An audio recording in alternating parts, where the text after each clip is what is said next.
সময়ে অসময়ে জঙ্গি নাটক দেখায়া আলেমদেরকে জঙ্গি বানানো হয়েছে। কথা কোন ঠিক না বেঠে? আলেমদেরকে মাদ্রাসাগুলোকে তালা ঝোলানো হয়েছে অনেক জায়গায়, আর বিদেশি দেশীয় মিডিয়াগুলো প্রচার করেছে এই কওমি মাদ্রাসাগুলোতে জঙ্গির কারখানা আছে, অস্ত্রের ঝনঝনানি আছে। বিশ্বের দরবারে রাষ্ট্রে টিকে থাকার জন্য এক শ্রেণীর আলেমদেরকে মাদ্রাসাগুলোকে জঙ্গি কারখানা বানায়া নাটক সাজায় গ্রেফতার দেখায়া বিশ্বের কাছে তারা বলতে চায় যে আমরা জঙ্গিবাদ দমনে অগ্রণী ভূমিকা রাখি। অন্যায়ভাবে কোনো অন্যায় না করে, জঙ্গি কোনো তৎপরতার সাথে জড়িত না থাকা সত্ত্বেও যুগের পর যুগ ধরে এই আলেমদেরকে আয়না ঘরে ঢুকানো হয়েছে। কথা কোন ঠিক না বেঠে? কিন্তু ইতিহাস বলছে কি, যে আলেমদেরকে জঙ্গি নাটক বানায়া দেশের শীর্ষস্থানীয় সন্ত্রাসীদের মতো আচরণ করা হয়েছে, যাদেরকে ডান্ডা বেরি পরায়া একটা খুনি দাগি আসামিকেও আদালতে হাজির করার সময় হাতে বেরি দেখা যায় না। ঠিক না বেঠে? একজন আলেম হক কথা বলার কারণে, সরকারের তীব্র সমালোচনা করার কারণে, যৌক্তিক সত্য কথা তুলে ধরার কারণে তাদের পায়ে ডান্ডা বেরি লাগানো হয়, আছে না না?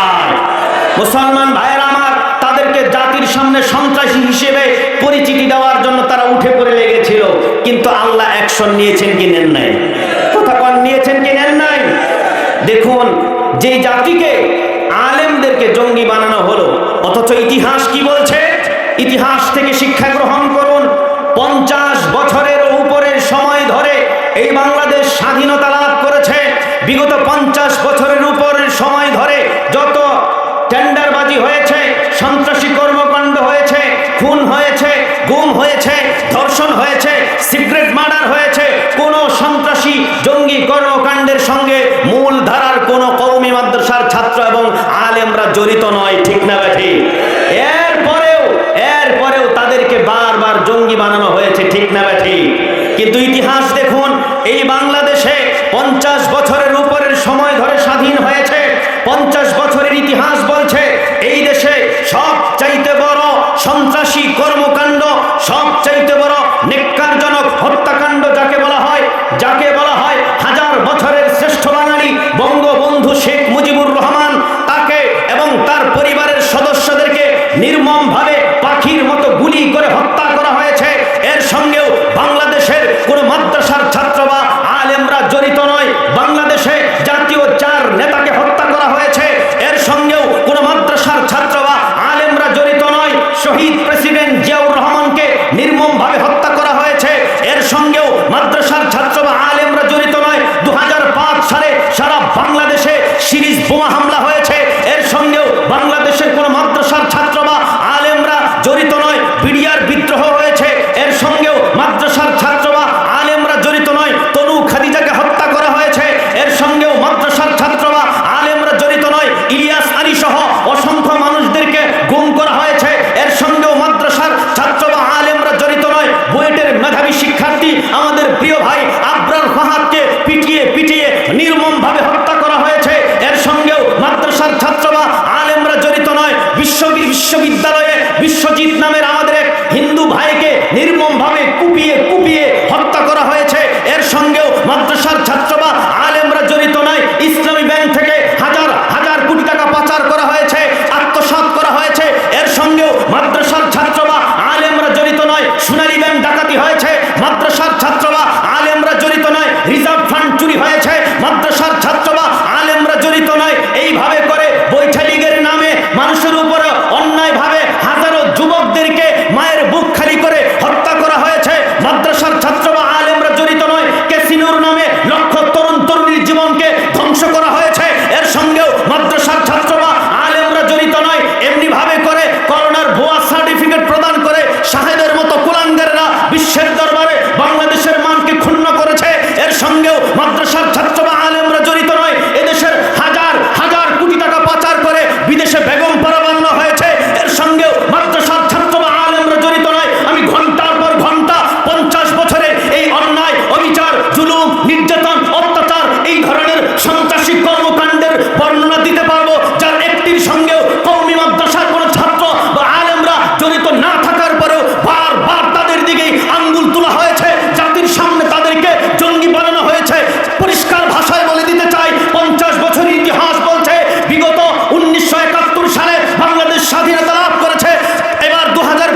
এই দেশ মুসলমানদের দেশ। চিৎকার দিয়ে বলতে হবে কাদের দেশ? এদেশের নিরীহ ওলামায়ে কেরামকে অনেক অত্যাচার, নির্যাতন, নিপীড়ন, খুন, গুম এবং আয়না ঘরে ঢুকিয়ে নির্মম নির্যাতন করা হয়েছে। এদেশের মানুষ তারা বরদাস্ত করতে করতে দেয়ালে পিঠ ঠেকে গেছে। এদেশে আর কোনো জুলুম অত্যাচার বরদাস্ত করা হবে না, ঠিক না বেঠে? মুহতারাম হাজিরিন, কারণ শেষবারের মতো আলেমদের পক্ষ থেকে আমরা সতর্ক করে দিতে চাই, এই দেশ নাস্তিক মুরতাদদের মনে রাখা উচিত, ভারতের দালালদের মনে রাখা উচিত, ওই সন্ত্রাসী হিন্দুত্ববাদী জঙ্গি সংগঠন ইসকনদের মনে রাখা উচিত। এই দেশ মুসলমানদের দেশ। চিৎকার দিয়ে বলতে হবে কাদের দেশ? বলতে ভয় পান? আমার কাছে দলিল আছে, দিয়ে যাব কোন আল্লাহু আকবার। আওয়াজ দিয়ে সিংহের মতো, মুসলমানের বাচ্চার মতো জবাব দিবেন। বলেন তো, বাংলাদেশের 56,000 গ্রাম বাংলার, 68,000 গ্রাম বাংলার প্রত্যেকটা গ্রামে এক বা একাধিক মসজিদ আছে না নাই? প্রত্যেকটা ইউনিয়নে বড় বড় মসজিদ আছে না নাই? প্রত্যেকটা থানায় থানা মসজিদ আছে না নাই? প্রত্যেকটা উপজেলায় উপজেলা স্বাস্থ্য কমপ্লেক্স মসজিদ আছে না নাই? প্রত্যেকটা জেলায় জেলা মসজিদ আছে না নাই? কোর্ট মসজিদ আছে না নাই? কাচারি মসজিদ আছে না নাই? প্রত্যেকটা বিভাগে বিভাগীয় মসজিদ আছে না নাই? প্রত্যেকটা শহরে কেন্দ্রীয় মসজিদ আছে না নাই? বাংলাদেশের রাজধানী ঢাকায় বাইতুল মুকাররম জাতীয় মসজিদ আছে না নাই? টাকার মধ্যেও মসজিদের ছবি আছে না নাই? আমাকে একটা দেখান তো, জাতীয় মন্দির বা জাতীয় গির্জা, থানা মন্দির বা থানা গির্জা, উপজেলা স্বাস্থ্য কমপ্লেক্স মন্দির বা গির্জা আছে এই দেশে? তার মানে কি? কান খুলে শোনো, তার মানে হলো ইসলাম এদেশের আবহমান কাল থেকে গভীর মাটি পর্যন্ত শিকড় গেঁথে আছে। ভারতের দালাল সহ, হিন্দুত্ববাদী ইসকন সহ, নাস্তিক মুরতাদ দেশদ্রোহী ইসলাম বিদ্রোহী সকল অপশক্তিকে শাহাদাত আঙ্গুলের ইশারা দিয়ে সতর্ক করে দিয়ে বলতে চাই, আবহমান কাল থেকে ইসলাম এদেশের গভীর মাটি পর্যন্ত শিকড় গেঁথে আছে। যে নাস্তিক, যে মুরতাদ সেই শিকড়ে হাত দিবে, তাদের বীজটা উপড়ে ফেলা হবে, উপড়ে ফেলতে হবে। মুসলমান ভাইরা আমার, এজন্য ইসলামের জন্য, দ্বীনের জন্য আমাদের আকাবিরিন, আমাদের আসলাফ, আমাদের রাহবার, আমাদের নেতা আল্লামা মামুনুল হক যদি ডাক দেয় জান দেওয়ার জন্য, জীবন দেওয়ার জন্য, বুকের তাজা রক্ত রাজপথে ঢেলে দিয়ে সকল অন্যায়, অবিচার, জুলুম, নির্যাতনের ইতিহাসকে আস্থা করে নিক্ষেপ করে দেওয়ার জন্য, শান্তিপ্রিয় একটি রাষ্ট্র কায়েমের জন্য জীবন দিতে কারা কারা রাজি আছেন? হাত তুলে দেখান।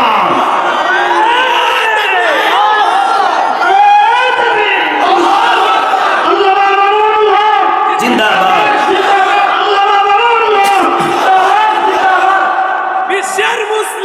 এক হও, এক হও।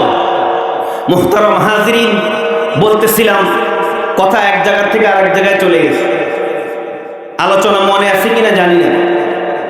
রাত গভীর, বুড়ির বাড়ির চাকরগিরি করতে গিয়ে হযরতে ওমরের হাতে ধরা পড়েছেন কে? সবাই বলেন কে? মাশাআল্লাহ।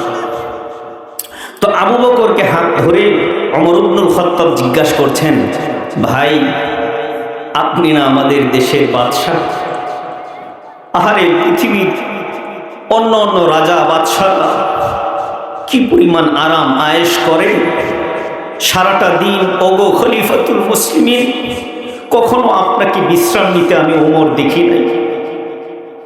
হায়, রাতের বেলা আপনি একটু আরাম করবেন না? সেই আপনি কিনা গভীর রজনীতে চুপি চুপি বুড়ির বাড়ির সেবা করার জন্য আসছেন। আহ আবু বকর, আহ, এত পবিত্র দিল কি করে বানান? আরে ভাই, আপনি দেশের প্রেসিডেন্ট, বড় বড় কাজ করা আপনার দায়িত্ব। এই ছোট ছোট কাজগুলো আমাদেরকে দিলে হয় না? তো আবু বকর কি জবাব দিলেন দোস্ত? ওই জবাবটাই আমার বয়ান।